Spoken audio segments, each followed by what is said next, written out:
ಸ್ನೇಹಿತರೆ, ಚರಿತ್ರೆ ಮತ್ತೊಂದು ವಿಡಿಯೋಗೆ ನಿಮಗೆಲ್ಲ ಪ್ರೀತಿಯ ಸ್ವಾಗತ. ಇತ್ತೀಚೆಗೆ ಟೆಲಿಕಾಂ ಲೋಕದಲ್ಲಿ ಒಂದು ದೊಡ್ಡ ಸಂಚಲನ ಉಂಟಾಗಿದೆ. ಏರ್ಟೆಲ್ ಹಾಗೂ ಜಿಯೋ ಈ ಎರಡು ದೈತ್ಯ ಕಂಪನಿಗಳು ತಮ್ಮ ಜನಪ್ರಿಯ ಇಂಟರ್ನೆಟ್ ಯೋಜನೆಗಳಲ್ಲಿ ಅನಿರೀಕ್ಷಿತ ಬದಲಾವಣೆ ಮಾಡಿವೆ. ಬಹುತೇಕ ಗ್ರಾಹಕರ ನೆಚ್ಚಿನ 249ರ ಪ್ಲಾನ್ ಮಾರುಕಟ್ಟೆಯಿಂದ ನೇರವಾಗಿ ಮಾಯವಾಗಿ ಈಗ ಕೇವಲ 299ರ ಪ್ಲಾನ್ ಮಾತ್ರ ಉಳಿದಿದೆ. ಮೇಲ್ನೋಟಕ್ಕೆ ಇದು ಕೇವಲ 50 ರೂಪಾಯಿಯ ದರ ಏರಿಕೆ ಎಂದು ಕಂಡ್ರು ಇದರೊಳಗೆ ಇನ್ನಷ್ಟು ಆಳವಾದ ಸಮಸ್ಯೆಗಳು ಮಡುಗಟ್ಟಿವೆ. ದರ ಏರಿಕೆ ಎಂಬುದು ಮೊದಲ ದೃಷ್ಟಿಯಲ್ಲಿ ಕಂಡುಬರುವ ಸಂಗತಿ, ಆದರೆ ಇದರ ಹಿಂದಿರುವ ಮಾರುಕಟ್ಟೆ ತಂತ್ರವನ್ನ ನಾವು ಆಲೋಚಿಸಬೇಕು. ಹೌದು, ಜಿಯೋ ತನ್ನ 249ರ ಪ್ಲಾನ್ ಅನ್ನ ತೆಗೆದುಹಾಕಿ 299ಕ್ಕೆ ಏರಿಸಿದ ತಕ್ಷಣವೇ ಏರ್ಟೆಲ್ ಕೂಡ ಅದೇ ದಿನ ಅದೇ ಕಾರ್ಯವನ್ನ ಮಾಡಿತು. ಏರ್ಟೆಲ್ ದರ ಹೆಚ್ಚಿಸದೇ ಇದ್ದರೂ ತನ್ನ ಪ್ರಾಬಲ್ಯ ಹೆಚ್ಚಿಸಿಕೊಳ್ಳಬಹುದಿತ್ತು. ಆದ್ರೂ ಏರಿಕೆ ಮಾಡಿದ್ದು ಯಾಕೆ? ಇಂದು ಜಿಯೋ 47 ಕೋಟಿ ಗ್ರಾಹಕರೊಂದಿಗೆ ಮಾರುಕಟ್ಟೆಯಲ್ಲಿ ಅಗ್ರಸ್ಥಾನದಲ್ಲಿದ್ರೆ ಏರ್ಟೆಲ್ ಸುಮಾರು 39 ಕೋಟಿ ಗ್ರಾಹಕರೊಂದಿಗೆ ಅದರ ಹಿಂದೆ ಇದೆ. ಹೀಗಿರುವಾಗ ಏರ್ಟೆಲ್ ದರ ಏರಿಸದೇ ಇದ್ರೆ ಜಿಯೋದಿಂದ ಲಕ್ಷಾಂತರ ಬಳಕೆದಾರರು ಏರ್ಟೆಲ್ ಕಡೆಗೆ ಹರಿದು ಬರುವ ಸಾಧ್ಯತೆ ಇತ್ತು. ಆ ಮೂಲಕ ಏರ್ಟೆಲ್ ಅತಿ ದೊಡ್ಡ ನೆಟ್ವರ್ಕ್ ಆಗಬಹುದಿತ್ತು. ಆದ್ರೂ ಎರಡು ಕಂಪನಿಗಳು ಏಕಕಾಲಕ್ಕೆ ದರ ಹೆಚ್ಚಿಸಿದ್ದು ಒಂದು ದೊಡ್ಡ ಪ್ರಶ್ನೆಯಾಗಿದೆ. ಈ ನಡೆಯ ಹಿಂದಿನ ರಹಸ್ಯವೇನು? ಎಲ್ಲ ಪ್ರಶ್ನೆಗೆ ಉತ್ತರವನ್ನ ಈ ವಿಡಿಯೋದಲ್ಲಿ ತೋರಿಸ್ತೀವಿ ನೋಡಿ.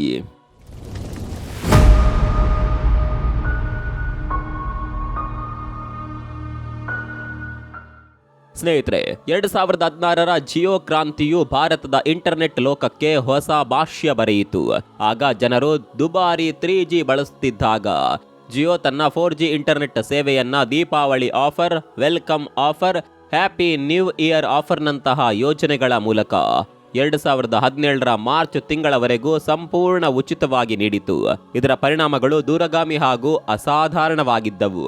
ಮೊದಲೇದಾಗಿ ಉಚಿತ 4G ಸಿಗ್ತಾ ಇದ್ದಂತೆ ಜನರು ಸ್ಮಾರ್ಟ್ ಫೋನ್ಗಳನ್ನು ಖರೀದಿಸಲು ಮುಗಿಬಿದ್ದರು. ಇದರಿಂದ ಮೊಬೈಲ್ ತಯಾರಿಕಾ ಕಂಪನಿಗಳಿಗೆ ಭರ್ಜರಿ ಲಾಭವಾಯಿತು. ಎರಡನೇದಾಗಿ ಇದು ಮಹತ್ತರವಾದ ಜ್ಞಾನ ಕ್ರಾಂತಿಗೆ ಕಾರಣವಾಯಿತು. ಯೂಟ್ಯೂಬ್, ಆನ್ಲೈನ್ ಕಲಿಕೆ, ಫ್ರೀಲ್ಯಾನ್ಸಿಂಗ್ ಹಾಗೂ ಮನರಂಜನೆಯ ಕ್ಷೇತ್ರಗಳು ಅಭೂತಪೂರ್ವವಾಗಿ ಬೆಳೆದವು. ಸ್ವತಃ ಈ ಚಾನೆಲ್ನ ಮೂಲ ಕಾರಣವು ಜಿಯೋ ತಂದ ಈ ಇಂಟರ್ನೆಟ್ನ ಬೂಮ್ ಆಗಿದೆ. ಜಿಯೋದ ಈ ನಡೆ ಕೇವಲ ತನ್ನ ಬೆಳವಣಿಗೆಗಾಗಿ ಮಾಡಿದ ಒಂದು ಕಾರ್ಯತಂತ್ರವಾಗಿರಬಹುದು, ಆದರೆ ಇದು ಲಕ್ಷಾಂತರ ಜನರ ಜೀವನವನ್ನ ಬದಲಾಯಿಸಿ ಡಿಜಿಟಲ್ ಯುಗಕ್ಕೆ ಅವರನ್ನ ಸ್ವಾಗತಿಸಿತು. ಸ್ನೇಹಿತರೆ, ಜಿಯೋದ ಮಾಸ್ಟರ್ ಪ್ಲಾನ್ ಸ್ಪಷ್ಟವಾಗಿತ್ತು. ಮೊದಲು ಉಚಿತವಾಗಿ ಡೇಟಾ ನೀಡಿ ಜನರನ್ನ ಆಕರ್ಷಿಸಿ ಬೃಹತ್ ಮಟ್ಟದ ಚಂದಾದಾರರ ನೆಲೆಯನ್ನ ಸೃಷ್ಟಿಸಿ ತದನಂತರ ನಿಧಾನವಾಗಿ ದರಗಳನ್ನ ಹೆಚ್ಚಿಸೋದು. ಆದರೆ ಈ ಪ್ರಕ್ರಿಯೆಯು 4G ಸೇವೆಗಳಲ್ಲೇ ಸಿಲುಕಿಕೊಂಡಿದ್ದ ಇತರೆ ಟೆಲಿಕಾಂ ಕಂಪನಿಗಳಲ್ಲಿ ಒಂದು ದೊಡ್ಡ ಭೂಕಂಪವೇ ಉಂಟು ಮಾಡಿತು. ಯಾಕಂದ್ರೆ ಅವು ಹಳೆಯ 2G ಹಾಗೂ 3G ನೆಟ್ವರ್ಕ್ಗಳನ್ನು ನಿರ್ವಹಿಸುತ್ತಲೇ 4Gಗೆ ಅಪ್ಗ್ರೇಡ್ ಮಾಡಲು ಕೋಟ್ಯಾಂತರ ಹೂಡಿಕೆ ಮಾಡುವ ದುಬಾರಿ ಹೊರೆಯನ್ನ ಹೊರಬೇಕಾಗಿತ್ತು. ಇದರ ವಿರುದ್ಧವಾಗಿ ಜಿಯೋ ನೇರವಾಗಿ 4G ನೆಟ್ವರ್ಕ್ಗೆ ಜಿಗಿದಿದ್ರಿಂದ ಹಳೆಯ ತಂತ್ರಜ್ಞಾನಗಳ ನಿರ್ವಹಣೆಯ ಯಾವುದೇ ವೆಚ್ಚವಿರಲಿಲ್ಲ. ಅದಕ್ಕೆ ಬೇಕಾಗಿದ್ದೆಲ್ಲವೂ ಸಂಪೂರ್ಣವಾಗಿ 4Gಯಲ್ಲಿ ಹೂಡಿಕೆ ಮಾಡೋದಾಗಿತ್ತು. 2017ರಲ್ಲಿ ಕೇವಲ 149ಕ್ಕೆ ದಿನಕ್ಕೆ 1.5 GB ಡೇಟಾ ನೀಡುವ ಮೂಲಕ ಜಿಯೋ ಪೇಯ್ಡ್ ಪ್ಲಾನ್ಗಳನ್ನು ಆರಂಭಿಸಿತು. ಈ ಹೊತ್ತಿಗೆ ಇಂಟರ್ನೆಟ್ ಜನರ ದೈನಂದಿನ ಜೀವನದ ಅವಿಭಾಜ್ಯ ಅಂಗವಾಗಿ ಮಾರ್ಪಟ್ಟಿತ್ತು. 2G, 3G ಹಾಗೂ 4G ನೆಟ್ವರ್ಕ್ಗಳನ್ನು ಏಕಕಾಲಕ್ಕೆ ನಿರ್ವಹಿಸುತ್ತಿದ್ದ ಉಳಿದ ಕಂಪನಿಗಳಿಗೆ ಈ ದರದಲ್ಲಿ ಸ್ಪರ್ಧಿಸುವುದು ಅಸಾಧ್ಯವಾಯಿತು. ಇದರ ಪರಿಣಾಮವಾಗಿ ಜಿಯೋದ ಚಂದಾದಾರರ ಸಂಖ್ಯೆ ಹಾಗೂ ನೆಟ್ವರ್ಕ್ ವಿಸ್ತರಣೆಯು ರಾಕೆಟ್ ವೇಗದಲ್ಲಿ ಮುಂದುವರಿಯಿತು. ಉಚಿತ ಸೇವೆಯಿಂದ ಆರಂಭವಾದ ಈ ಕತೆ ಮೊದಲು 149 ರೂಪಾಯಿಗೆ ಬಂತು. ಆದರೆ ಇಂದು 2025ರಲ್ಲಿ ನಾವು 299 ರೂಪಾಯಿ ಪಾವತಿಸಿದ್ರು ದಿನಕ್ಕೆ ಸಿಗೋದು ಕೇವಲ 1.5 GB ಡೇಟಾ ಮಾತ್ರ. ಕೇವಲ 8 ವರ್ಷಗಳ ಅವಧಿಯಲ್ಲಿ ಬೆಲೆಯು ನಿಖರವಾಗಿ ದುಪ್ಪಟ್ಟಾಗಿದೆ. ಇತ್ತೀಚಿನವರೆಗೂ ಇದ್ದ 249 ರೂಪಾಯಿಯ ಪ್ಲಾನ್ ಮಾಯವಾಗಿ 299 ರೂಪಾಯಿಯ ಪ್ಲಾನ್ ಮಾತ್ರ ಉಳಿದಿದೆ. ಈ ಸಂದರ್ಭದಲ್ಲಿ ಏರ್ಟೆಲ್ ದರ ಹೆಚ್ಚಿಸದೇ ಇದ್ದಿದ್ರೆ ಲಕ್ಷಾಂತರ ಬಳಕೆದಾರರು ಜಿಯೋದಿಂದ ಹರಿದು ಬರಬಹುದಿತ್ತು. ಆದರೂ ಏರ್ಟೆಲ್ ಕೂಡ ಅದೇ ದಿನ ದರ ಹೆಚ್ಚಿಸಿತು. ಇದರ ಹಿಂದಿನ ನಿಜವಾದ ಕಾರಣ ಪ್ರಸ್ತುತ ಮಾರುಕಟ್ಟೆಯಲ್ಲಿ ಜಿಯೋ ಹಾಗೂ ಏರ್ಟೆಲ್ ಈ ಎರಡು ಕಂಪನಿಗಳು 80%ಕ್ಕೂ ಹೆಚ್ಚು ಭಾಗವನ್ನ ನಿಯಂತ್ರಿಸುತ್ತಿವೆ. ಇದು ವಾಸ್ತವವಾಗಿ ಡಿಯೋಪೊಲಿಯಾಗಿ ಮಾರ್ಪಟ್ಟಿದೆ. ಇತರೆ ಕಂಪನಿಗಳು ಬಹಳ ಹಿಂದೆ ಉಳಿದಿರೋದ್ರಿಂದ ಈ ಎರಡು ಪ್ರಮುಖ ಶಕ್ತಿಗಳು ಒಟ್ಟಾಗಿ ಮಾರುಕಟ್ಟೆಯ ನಿರ್ಧಾರಗಳನ್ನು ತೆಗೆದುಕೊಳ್ಳುವ ಸಾಮರ್ಥ್ಯವನ್ನ ಪಡೆದಿವೆ. ಈ ಏಕಕಾಲದ ದರ ಏರಿಕೆಯ ನಿರ್ಧಾರವು ಈ ಮಾರುಕಟ್ಟೆ ನಿಯಂತ್ರಣದ ಸ್ಪಷ್ಟ ಸೂಚನೆಯಾಗಿದೆ. ದೇಶದಲ್ಲಿ 46% ಜನ ಸ್ಮಾರ್ಟ್ಫೋನ್ ಹಾಗೂ 24% ಜನ ಫೀಚರ್ ಫೋನ್ ಹೊಂದಿದ್ದರೂ ಆಶ್ಚರ್ಯಕರ ಸಂಗತಿ ಏನಂದ್ರೆ ಕೇವಲ 49% ಜನರು ಮಾತ್ರ ಇಂಟರ್ನೆಟ್ ಬಳಸ್ತಾರೆ. ಫೀಚರ್ ಫೋನ್ ಬಳಕೆದಾರರು ಇಂಟರ್ನೆಟ್ನಿಂದ ದೂರ ಉಳಿಯುವುದೇ ಇದಕ್ಕೆ ಪ್ರಮುಖ ಕಾರಣ. ಫೀಚರ್ ಫೋನ್ ಹೊಂದಿರುವವರು ಹಾಗೂ ಇಂಟರ್ನೆಟ್ ಬಳಸದ ಸ್ಮಾರ್ಟ್ಫೋನ್ ಬಳಕೆದಾರರನ್ನ ಒಟ್ಟಿಗೆ ಸೇರಿಸಿದ್ರೆ ದೇಶದ ಅರ್ಧದಷ್ಟು ಜನರು ಇಂಟರ್ನೆಟ್ಗೆ ಸಂಪರ್ಕ ಹೊಂದಿಲ್ಲ ಅನ್ನೋದು ಸ್ಪಷ್ಟವಾಗುತ್ತೆ. ಇಂಟರ್ನೆಟ್ ಬಳಸದಿರೋದಕ್ಕೆ ಹಲವು ಕಾರಣಗಳಿವೆ. ಡೇಟಾ ದುಬಾರಿ ಆಗುತ್ತದೆ ಅನ್ನುವ ಆತಂಕ, ಇಂಟರ್ನೆಟ್ನ ಅಗತ್ಯವಿಲ್ಲವೆಂಬ ಭಾವನೆ, ಗ್ರಾಮೀಣ ಪ್ರದೇಶದಲ್ಲಿ ನೆಟ್ವರ್ಕ್ ಸಮಸ್ಯೆಗಳು ಹಾಗೂ ಹಿರಿಯರಿಗೆ ಅದರ ಬಳಕೆಯ ಅಗತ್ಯವಿಲ್ಲದಿರುವುದು. ಮುಖ್ಯವಾಗಿ 3 ಪ್ರಮುಖ ವರ್ಗಗಳನ್ನ ಟೆಲಿಕಾಂ ಕಂಪನಿಗಳು ತಕ್ಷಣಕ್ಕೆ ಸೆಳೆಯಲು ಸಾಧ್ಯವಿಲ್ಲ. ಅವರಲ್ಲಿ ಮೊದಲನೇದಾಗಿ ವಯಸ್ಸಾದವರು. ಹೌದು, ಫೋನ್ ಬಳಸುವ ಅಭ್ಯಾಸವೇ ಇಲ್ಲದವರನ್ನ ಡಿಜಿಟಲ್ ಜಾಲಕ್ಕೆ ತರುವುದು ಕಂಪನಿಗಳಿಗೆ ಬಹುತೇಕ ಅಸಾಧ್ಯ. ಇವರನ್ನ ಸದ್ಯದ ಮಾರುಕಟ್ಟೆಗೆ ಸೇರಿಸುವ ಯಾವ ಪ್ರಯತ್ನವೂ ಕಂಪನಿಗಳು ಮಾಡುತ್ತಿಲ್ಲ. ಸ್ನೇಹಿತರೆ, ಡಿಜಿಟಲ್ ಜಾಲದಿಂದ ದೂರ ಉಳಿದಿರುವ ಎರಡನೇ ವರ್ಗವೆಂದರೆ ನೆಟ್ವರ್ಕ್ ಸೌಲಭ್ಯ ಸರಿಯಾಗಿ ಸಿಗದ ಪ್ರದೇಶಗಳಲ್ಲಿ ವಾಸ ಮಾಡ್ತಾ ಇರುವವರು. ಹಳ್ಳಿಗಳು, ಅರಣ್ಯ ಪ್ರದೇಶಗಳು ಹಾಗೂ ಬೆಟ್ಟದ ಕಡೆಗಳಲ್ಲಿ ಫೋನ್ ಇದ್ದರೂ ಸಂಪರ್ಕದ ಕೊರತೆಯಿಂದ ಅದು ನಿರುಪಯೋಗಿಯಾಗಿದೆ. ಮೂರನೇ ವರ್ಗ ಆರ್ಥಿಕವಾಗಿ ದುರ್ಬಲವಾಗಿದ್ದು ಸ್ಮಾರ್ಟ್ಫೋನ್ ಖರೀದಿಸಲು ಸಾಧ್ಯವಾಗದವರು. ಆದರೆ ಬಹುಪಾಲು ಹೊಸ ಪೀಳಿಗೆಯವರು ಹೇಗಾದರೂ ಮಾಡಿ ಸ್ಮಾರ್ಟ್ಫೋನ್ ಪಡೆಯುತ್ತಾರೆ. ದುಬಾರಿಯೋ ಅಥವಾ ಅಗ್ಗವೋ ಅವರು ಡಿಜಿಟಲ್ ಯುಗಕ್ಕೆ ಸೇರಿಕೊಳ್ಳುತ್ತಾರೆ. ಈ 3 ವರ್ಗದ ಜನರನ್ನ ತನ್ನತ್ತ ಸೆಳೆಯುವುದು ಸದ್ಯಕ್ಕೆ ಸಾಧ್ಯವಿಲ್ಲವೆಂದು ಟೆಲಿಕಾಂ ಕಂಪನಿಗಳಿಗೆ ಸ್ಪಷ್ಟವಾಗಿ ತಿಳಿದಿದೆ. ಈ ವರ್ಗಗಳು ಬೇಗ ಮಾರುಕಟ್ಟೆಗೆ ಬರೋದಿಲ್ಲ. ಅಲ್ಲಿ ಹೊಸ ಸಿಮ್ ಮಾರಾಟದ ಅವಕಾಶವೂ ಇಲ್ಲ. ಅದರ ಜೊತೆಗೆ ಇಂದಿಗೂ 25% ಜನರು ಫೀಚರ್ ಫೋನ್ ಹಿಡಿದಿದ್ದಾರೆ. ಇವರು ಸಿಮ್ ಬಳಸುತ್ತಿದ್ದರೂ ಇಂಟರ್ನೆಟ್ ಬಳಸೋದಿಲ್ಲ. ಮಾರುಕಟ್ಟೆ ಈಗ ಪರಿಪೂರ್ಣವಾಗಿದೆ ಹಾಗೂ ಹೊಸ ಸಿಮ್ ಖರೀದಿಸುವವರ ಸಂಖ್ಯೆ ಬಹುತೇಕವಾಗಿ ಶೂನ್ಯಕ್ಕೆ ಹತ್ತಿರದಲ್ಲಿದೆ. ಕಂಪನಿಗಳ ವಾಸ್ತವ ತಂತ್ರವೇನೆಂದರೆ ಫೀಚರ್ ಫೋನ್ ಬಳಕೆದಾರರಾಗಿರಲಿ ಅಥವಾ ಸ್ಮಾರ್ಟ್ಫೋನ್ ಬಳಕೆದಾರರಾಗಿರಲಿ ಎಲ್ಲರಿಂದಲೂ ಒಂದು ನಿರ್ದಿಷ್ಟ ಮಟ್ಟದ ಹಣ ತಮ್ಮ ಬೊಕ್ಕಸಕ್ಕೆ ಬರಲೇಬೇಕು. ಇಂದು ಹೊಸ ಗ್ರಾಹಕರನ್ನ ಪಡೆಯೋದಕ್ಕಿಂತ ಈಗಾಗಲೇ ಇರುವ ಗ್ರಾಹಕರು ನಿರಂತರವಾಗಿ ರೀಚಾರ್ಜ್ ಮಾಡುತ್ತಾ ಇರುವುದು ಮುಖ್ಯವಾಗಿದೆ. ಹೀಗಾಗಿ ಟೆಲಿಕಾಂ ಕಂಪನಿಗಳು ದರಗಳನ್ನ ಸೂಕ್ಷ್ಮವಾಗಿ ಹೊಂದಿಸುವ ಮೂಲಕ ಎರಡೂ ವರ್ಗದ ಗ್ರಾಹಕರಿಂದಲೂ ಒಂದೇ ಮಟ್ಟದ ಲಾಭವನ್ನ ಖಚಿತಪಡಿಸಿಕೊಳ್ಳಲಾಗಿದೆ. ಈ ತಂತ್ರಗಾರಿಕೆಯು ಕನಿಷ್ಠ ಬಳಕೆದಾರರು ಕೂಡ ದುಬಾರಿ ಪ್ಲಾನ್ಗಳನ್ನ ಖರೀದಿಸುವಂತೆ ಮಾಡುತ್ತದೆ. ಇದು ಮಾರುಕಟ್ಟೆಯಲ್ಲಿನ ಏಕಸೌಮ್ಯದ ಗ್ರಾಹಕರು ಹೆಚ್ಚಿನ ಆಯ್ಕೆಗಳಿಲ್ಲದೆ ಕಂಪನಿಗಳ ನಿರ್ಧಾರಗಳಿಗೆ ಒಳಪಡುವಂತೆ ಮಾಡಿದೆ. ಯಾವುದೇ ಕಂಪನಿ ಮಾರುಕಟ್ಟೆಗೆ ಹೊಸದಾಗಿ ಬಂದಾಗ ಜಿಯೋದಂತೆ ಆರಂಭಿಕ ವರ್ಷಗಳಲ್ಲಿ ಉಚಿತ ಸೇವೆಗಳನ್ನು ನೀಡಿ ಬಳಕೆದಾರರನ್ನ ಸೆಳೆಯಲು ಬಿಲಿಯನ್ ಗಟ್ಟಲೆ ಹಣವನ್ನ ಖರ್ಚು ಮಾಡಬೇಕಾಗುತ್ತೆ. ಆದರೆ ಇಂದು ಜಿಯೋ ಲಾಭದಲ್ಲಿದೆ ಹಾಗೂ ದರಗಳನ್ನ ಕ್ರಮೇಣ ಹೆಚ್ಚಿಸುವ ಮೂಲಕ ತನ್ನ ಬೃಹತ್ ಹೂಡಿಕೆಯನ್ನ ಮರಳಿ ಪಡೆಯುತ್ತಿದೆ. ಟೆಲಿಕಾಂ ಉದ್ಯಮದಲ್ಲಿ ದೀರ್ಘಾವಧಿಯ ಯಶಸ್ಸಿಗೆ ಈ ಆರಂಭಿಕ ದೊಡ್ಡ ಹೂಡಿಕೆ ಹಾಗೂ ನಂತರದ ಸೂಕ್ತ ದರ ನಿರ್ಧಾರಗಳು ನಿರ್ಣಾಯಕ ಪಾತ್ರ ವಹಿಸುತ್ತವೆ. ಇಂದು ನಮ್ಮ ದೇಶದಲ್ಲಿ ಡೇಟಾ ಪ್ಲಾನ್ಗಳು ಜಗತ್ತಿನಲ್ಲೇ ಅತ್ಯಂತ ಕಡಿಮೆ ದರದಲ್ಲಿ ಲಭ್ಯವಿದ್ದರೂ ಹೊಸ ಸಿಮ್ ಮಾರಾಟಕ್ಕಿಂತಲೂ ಈಗಾಗಲೇ ಇರುವ ಗ್ರಾಹಕರಿಗೆ ಪ್ಲಾನ್ಗಳನ್ನು ಮಾರಾಟ ಮಾಡುವುದೇ ಟೆಲಿಕಾಂ ಕಂಪನಿಗಳಿಗೆ ಮುಖ್ಯ ಆದಾಯದ ಮೂಲವಾಗಿದೆ. ಇದೇ ಕಾರಣಕ್ಕೆ ಏರ್ಟೆಲ್ಗೆ ನಮ್ಮ ಹಳೆಯ ಬಳಕೆದಾರರು ಈಗ ನಮ್ಮನ್ನ ಬಿಟ್ಟು ಹೋಗೋದಿಲ್ಲ ಹಾಗೂ ಹೊಸ ಬಳಕೆದಾರರನ್ನ ಸೆಳೆಯುವ ಸಾಧ್ಯತೆ ಕಡಿಮೆ ಅನ್ನೋದು ತಿಳಿದಿದ್ರಿಂದ ಜಿಯೋ ದರ ಹೆಚ್ಚಿಸಿದ ಕ್ಷಣಾರ್ಧದಲ್ಲೇ ಏರ್ಟೆಲ್ ಕೂಡ ಹೆಚ್ಚಿಸಿತು. ಇದರಿಂದಾಗಿ ಒಂದು ಕಂಪನಿ ದರ ಬದಲಾಯಿಸಿದ ಕೂಡಲೇ ಇನ್ನೊಂದು ಕಂಪನಿ ಅದನ್ನ ಯಾಕೆ ಅನುಸರಿಸುತ್ತದೆ ಅನ್ನೋದು ಸ್ಪಷ್ಟವಾಗಿದೆ. ಆದರೆ ಟೆಲಿಕಾಂ ಲೋಕದಲ್ಲಿನ ನಿಜವಾದ ಸಮಸ್ಯೆ ಹಾಗೂ ದರ ಹೆಚ್ಚಳದ ಮೂಲ ಕಾರಣ ಇನ್ನೂ ಆಳದಲ್ಲಿ ಅಡಗಿದೆ. ಸ್ನೇಹಿತರೆ, ದರ ಹೆಚ್ಚಳದ ಹಿಂದಿನ ನಿಜವಾದ ಕಾರಣ ಕಂಪನಿಯ ಆರ್ಥಿಕ ಲಾಭವನ್ನ ಹೆಚ್ಚಿಸೋದೇ ಆಗಿದೆ. ಯಾಕಂದ್ರೆ ಏರ್ಟೆಲ್ನಂತಹ ದೊಡ್ಡ ಕಂಪನಿಗಳಿಗೆ ವರ್ಷದಿಂದ ವರ್ಷಕ್ಕೆ ಕನಿಷ್ಠ 15-16% ಬೆಳವಣಿಗೆ ಅನಿವಾರ್ಯವಾಗಿದೆ. ಈ ಬೆಳವಣಿಗೆಯು ಕಂಪನಿಯ ಮೌಲ್ಯ, ಷೇರು ಮಾರುಕಟ್ಟೆಯ ಸ್ಥಾನಮಾನ, ಒಟ್ಟು ಆದಾಯ ಹಾಗೂ ಹೂಡಿಕೆದಾರರ ಒಪ್ಪಿಗೆಯಂತಹ ನಿರ್ಣಾಯಕ ಅಂಶಗಳನ್ನು ಒಳಗೊಂಡಿದೆ. ಈ ಆರ್ಥಿಕ ಒತ್ತಡವು ದೊಡ್ಡದಾಗಿದ್ದು ಕಂಪನಿಯು ಏಕಾಏಕಿ ದರ ಹೆಚ್ಚಿಸಲು ಸಾಧ್ಯವಾಗದ ಕಾರಣ ಇನ್ನು 49ರಿಂದ 299ಕ್ಕೆ ಹಂತ ಹಂತವಾಗಿ ಮಾತ್ರ ಹೆಚ್ಚಿಸಬೇಕಾಗುತ್ತೆ. ಇದೇ ಸಮಯದಲ್ಲಿ ಏರ್ಟೆಲ್ ಹಾಗೂ ಜಿಯೋ ಎರಡೂ ಈಗ ಬರೀ ಸಿಮ್ಗೆ ಸೀಮಿತವಾಗಿಲ್ಲ. ಅವರು ವೈಫೈ, ಸಿಸಿಟಿವಿ, OTT, 5G ಹಾಗೂ ಹೋಮ್ ಬ್ರಾಡ್ಬ್ಯಾಂಡ್ ಸೇರಿದಂತೆ ಹಲವು ಸೇವೆಗಳಿಗೆ ಗ್ರಾಹಕರನ್ನ ಕಟ್ಟಿಕೊಡುವ ಒಂದು ಬೃಹತ್ ಎಕೋಸಿಸ್ಟಮ್ ಅನ್ನ ನಿರ್ಮಿಸುತ್ತಿವೆ. ಈ ದರ 299ರಲ್ಲೇ ನಿಲ್ಲದೆ ಮುಂದೆ ಹೆಚ್ಚಾಗುತ್ತಾ ಹೋಗುತ್ತದೆ. ಸರಳ ಲೆಕ್ಕಾಚಾರದಲ್ಲಿ ನೋಡಿದ್ರೆ 2017ರ 149ರ ಪ್ಲಾನ್ಗೆ ವಾರ್ಷಿಕ ಸರಾಸರಿ ಹಣದುಬ್ಬರ ದರವಾದ 6% ಸೇರಿಸಿದ್ರೆ 2025ಕ್ಕೆ ಅದರ ಅಂದಾಜು ದರ ಸುಮಾರು 237 ರೂಪಾಯಿ ಆಗಬೇಕಿತ್ತು. ಆದರೆ ಈಗ ಅದು ಕೂಡ ಇನ್ನೂ ಹೆಚ್ಚಾಗಿದೆ.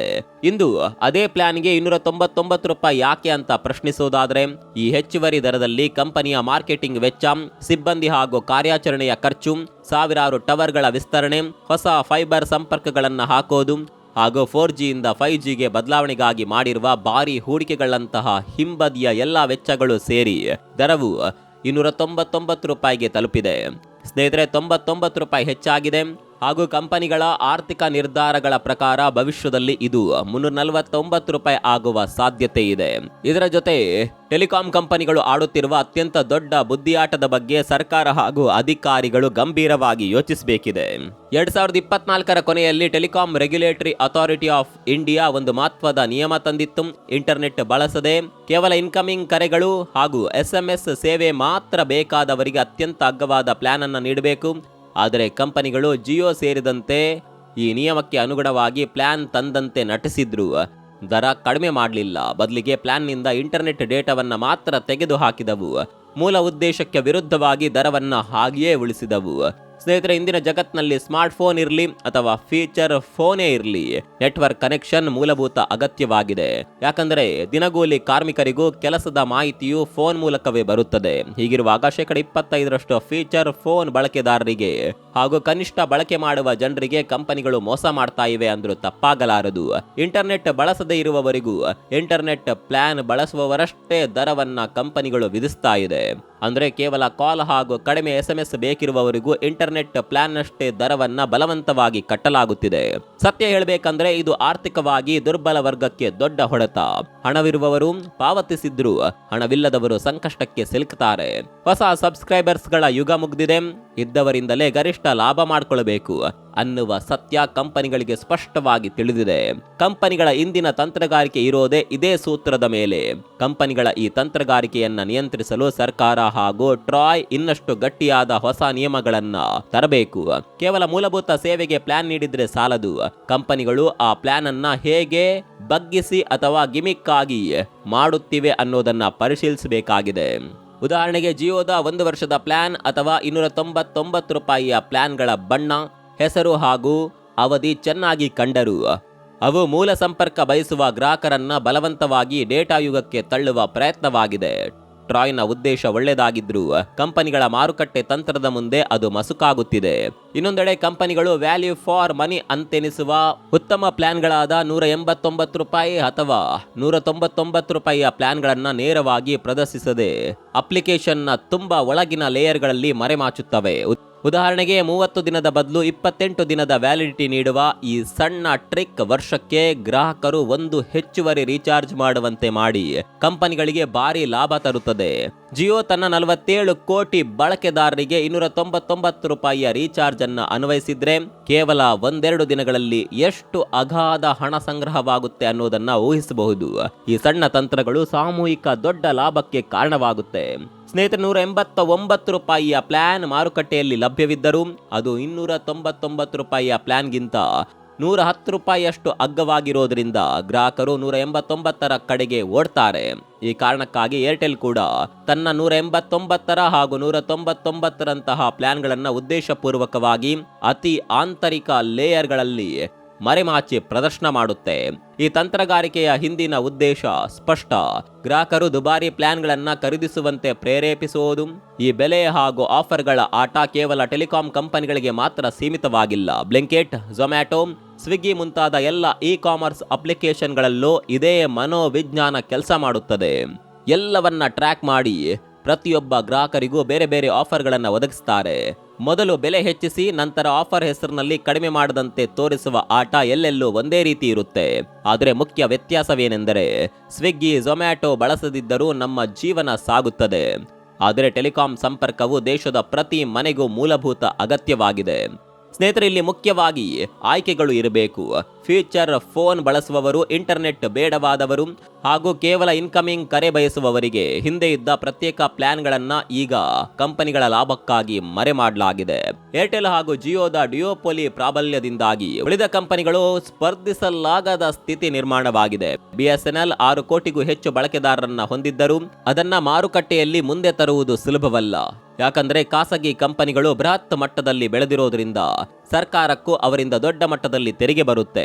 ಈ ಸಮಸ್ಯೆಗೆ ಪರಿಹಾರವೆಂದರೆ ಸರ್ಕಾರವು ಏರ್ಟೆಲ್, ಜಿಯೋ ಮೇಲೆ ಹೊಸ ನಿಯಮಗಳನ್ನ ಜಾರಿಗೆ ತರಬೇಕು ಅಥವಾ ಬಿಎಸ್ಎನ್ಎಲ್ ಅನ್ನ ತಂತ್ರಜ್ಞಾನ ಮತ್ತು ನೆಟ್ವರ್ಕ್ ಸಾಮರ್ಥ್ಯದ ಮೂಲಕ ಬಲಪಡಿಸಬೇಕು.